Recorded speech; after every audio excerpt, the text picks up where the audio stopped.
சமத்துவத்திற்கான குரல் கலையருவி சமூக ஊடக தொலைக்காட்சி. கலையருவி தொலைக்காட்சியின் பிரதான செய்திகள் வாசிப்பவர் ACM ருமைஸ். முதலில் தலைப்புச் செய்திகள். வரலாற்றில் பதிவான தேசிய மக்கள் சக்தியின் வெற்றி. வெளியானது புதிய வர்த்தமானி. கொழும்பில் சறுக்கிய சஜித், மஹிந்தவை பின்தள்ளி விஜித்த வரலாற்று சாதனை. அவை இன்றைய தலைப்புச் செய்திகள். இனி விரிவான செய்திகள். 2024 பொதுத் தேர்தல் தேசிய மக்கள் சக்திக்கு ஒரு வரலாற்று வெற்றியை தேடித் தந்துள்ளது. இதன்படி இந்நாட்டின் வரலாற்றில் பொதுத் தேர்தல் ஒன்றில் கட்சி ஒன்று பெற்ற அதிகூடிய வாக்குகளை தேசிய மக்கள் சக்தி பதிவு செய்துள்ளது. இதன் அடிப்படையில் 2024 பொதுத் தேர்தலில் தேசிய மக்கள் சக்தி 68,63,186 வாக்குகளை பெற்றுக் கொண்டது. இதற்கு முன்னர் இந்நாட்டின் வரலாற்றில் அதிக வாக்குகளாக 2020ஆம் ஆண்டில் ஸ்ரீலங்கா பொதுஜன பெரமுன பெற்ற 68,53,690 வாக்குகளின் சாதனையை முறியடித்து தேசிய மக்கள் சக்தி புதிய சாதனையை நிகழ்த்தியுள்ளது. அதேபோல் பொதுத் தேர்தலில் கட்சியொன்று பெற்ற அதிக வாக்கு சதவீதமும் இதுவாகும். அது 61.56% பதிவாகியிருந்தது. இதற்கு முன்னர் 2010ஆம் ஆண்டில் ஐக்கிய மக்கள் சுதந்திர கூட்டமைப்பு 60.33% வாக்குகளை பெற்றிருந்தது. இதற்கு முன்னர் 2010ஆம் ஆண்டில் ஐக்கிய மக்கள் சுதந்திர கூட்டமைப்பு 60.33% வாக்குகளை பெற்றிருந்தது. மேலும் பொதுத் தேர்தல் ஒன்றில் அதிக மாவட்டங்களில் வெற்றி பெற்ற கட்சியாகவும் தேசிய மக்கள் சக்தி சாதனை படைத்துள்ளது. மட்டக்களப்பு மாவட்டம் தவிர்ந்த 21 தேர்தல் மாவட்டங்களிலும் தேசிய மக்கள் சக்தி வெற்றி பெற்றுள்ளது. இதற்கு முன்னர் 2010ஆம் ஆண்டில் ஐக்கிய மக்கள் சுதந்திர கூட்டமைப்பு 19 மாவட்டங்களில் வெற்றி பெற்று சாதனை படைத்திருந்தது. மேலும் இந்த ஆண்டு பொதுத் தேர்தலில் அதிக தொகுதிகளை வென்ற கட்சி என்ற சாதனையையும் தேசிய மக்கள் சக்தி படைத்துள்ளது. தேசிய மக்கள் சக்தி 152 தொகுதிகளில் வெற்றி பெற்றுள்ள நிலையில் முன்னதாக 2010ஆம் ஆண்டில் ஐக்கிய மக்கள் சுதந்திர கூட்டமைப்பு 136 தொகுதிகளை கைப்பற்றியிருந்தது. அதேபோல் 2020ஆம் ஆண்டில் 128 ஆசனங்களை வென்று ஸ்ரீலங்கா பொதுஜன பெரமுன படைத்த சாதனையை முறியடித்து தேசிய மக்கள் சக்தி 141 ஆசனங்களை பெற்று மாவட்ட மட்டத்தில் அதிகூடிய ஆசனங்களை பெற்று புதிய சாதனையை நிகழ்த்தியுள்ளது. இதேவேளை பொதுத் தேர்தலில் அதிக தேசிய பட்டியல் ஆசனங்களை பெற்ற கட்சி என்ற சாதனையையும் தேசிய மக்கள் சக்தி நிகழ்த்தியுள்ளது. 2020ஆம் ஆண்டில் பொதுஜன பெரமுன பெற்ற 17 தேசிய பட்டியல் ஆசனங்களின் சாதனையை முறியடித்த தேசிய மக்கள் சக்தி 18 தேசிய பட்டியல் ஆசனங்களை சொந்தமாக்கியது. அதன்படி பொதுத் தேர்தலில் 159 ஆசனங்களை பெற்ற தேசிய மக்கள் சக்தி அதிக இடங்களை பெற முடிந்தது. இதற்கு முன்னர் 2020ஆம் ஆண்டில் ஸ்ரீலங்கா பொதுஜன பெரமுன 145 ஆசனங்களை மட்டுமே பெற்றிருந்தது. விகிதாசார முறையின் கீழ் பாராளுமன்றத்தில் உள்ள 225 ஆசனங்களில் 3/2 ஆசனங்களை தனியொரு கட்சி கைப்பற்றுவது இதுவே முதல் தடவை என்பதும் விசேட அம்சமாகும்.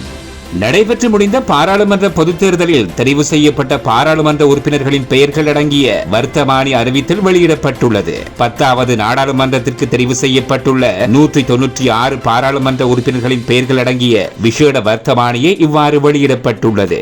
1981ஆம் ஆண்டின் முதலாம் இலக்க பாராளுமன்ற தேர்தல்கள் சட்டத்துக்கு அமைய இந்த அதிவிசேட வர்த்தமானி அறிவித்தல் தேர்தல்கள் ஆணைக்குழுவினால் வெளியிடப்பட்டுள்ளது.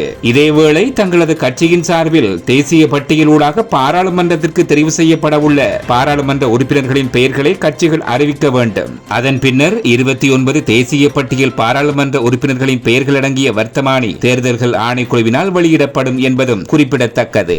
இம்முறை பாராளுமன்ற தேர்தலில் கொழும்பு மாவட்டத்தை பிரதிநிதித்துவப்படுத்திய ஐக்கிய மக்கள் சக்தியின் தலைவர் சஜித் பிரேமதாச பெற்ற வாக்குகளின் எண்ணிக்கை கடந்த பாராளுமன்ற தேர்தலை விட கணிசமாக குறைந்துள்ளது. 2020 பாராளுமன்ற தேர்தலில் கொழும்பு மாவட்டத்தில் சஜித் பிரேமதாச 3,05,744 வாக்குகளை பெற்றிருந்தார். எனினும் இம்முறை பாராளுமன்ற தேர்தலில் அவரால் 1,45,611 வாக்குகளையே பெற முடிந்தது. அதன்படி 2020 பாராளுமன்ற தேர்தலுடன் ஒப்பிடுகையில் 1,60,133 வாக்குகளை இழந்துள்ளார். இதேவேளை கொழும்பு மாவட்டத்தில் ஐக்கிய தேசிய கட்சியின் பலமான பல கோட்டைகளின் பலத்தை முறியடித்து இத்தேர்தலில் தேசிய மக்கள் சக்தி வெற்றி பெற்றுள்ளது. கொழும்பு வடக்கு, மத்திய, கிழக்கு, மேற்கு போன்ற பல தொகுதிகளில் நீண்டகால தேர்தல் வரலாற்றில் ஐக்கிய தேசிய கட்சிக்கு பல வெற்றிகளை பெற்றுத்தந்த சிறப்பு கோட்டைகளாக இருந்தன.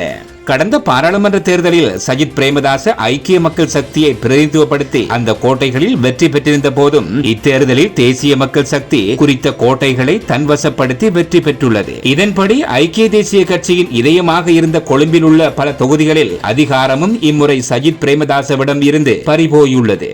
தேசிய மக்கள் சக்தியின் சார்பில் கம்பஹா மாவட்டத்தில் போட்டியிட்ட அமைச்சர் விஜித ஹேரத் இந்த நாட்டின் வரலாற்றிலேயே அதிகூடிய விருப்புரிமை பதிவை பெற்ற வேட்பாளராக 7,16,715 விருப்பு வாக்குகளை பெற்று இடம் பிடித்துள்ளார். முன்னாள் ஜனாதிபதி மஹிந்த ராஜபக்ச இந்த சாதனைக்கு இதற்கு முன்னர் உரிமை கோரியிருந்தார். மேலும் அவர் 5,27,364 விருப்புரிமைகளை பெற்றிருந்தார். கொழும்பு மாவட்டத்தில் தேசிய மக்கள் சக்தியின் கீழ் போட்டியிட்ட பிரதமர் கலாநிதி ஹரிணி அமரசூரிய 6,55,289 வாக்குகளை பெற்று கொழும்பு மாவட்டத்தில் அதிகூடிய வாக்குகளை பெற்ற வேட்பாளராக தெரிவு செய்யப்பட்டிருப்பதும் குறிப்பிடத்தக்கது. எனினும் அமைச்சர் விஜித ஹேரத் வரலாற்றில் அதிகூடிய வாக்குகளை பெற்று பிரதமரின் சாதனையை சில மணித்தியாலங்களில் புதுப்பித்து சாதனை படைத்துள்ளார். கலாநிதி நளினி ஜேதிச களத்துறை மாவட்டத்தில் போட்டியிட்டு 3,71,640 வாக்குகளை பெற்று 3வது இடத்தை பிடித்தமையும் குறிப்பிடத்தக்கது. நடைபெற்று முடிந்த பொதுத் தேர்தலில் பதிவான வாக்குகளில் 6,67,240 வாக்குகள் நிராகரிக்கப்பட்டுள்ளதாக தேர்தல்கள் ஆணைக்குழுவின் ஆணையாளர் நாயகம் சமன் ஸ்ரீ ரத்நாயக சுட்டிக்காட்டியுள்ளார். தகுதியான வாக்காளர்களின் எண்ணிக்கை 1,70,40,354. வாக்களித்த வாக்காளர்களின் எண்ணிக்கை 1,18,15,246. செல்லுபடியாகும் வாக்குகளின் எண்ணிக்கை 1,11,48,6. நிராகரிக்கப்பட்ட வாக்குகளின் எண்ணிக்கை 6,67,240. இதேவேளை இந்த தேர்தலை வரலாற்றில் மிகவும் அமைதியான தேர்தல் என கூற முடியும் என பெப்ரல் அமைப்பின் நிறைவேற்று பணிப்பாளர் ரோஹண ஹெட்டியாராச்சி தெரிவித்துள்ளார். இத்துடன் இன்றைய பிரதான செய்திகள் முடிவடைந்தன.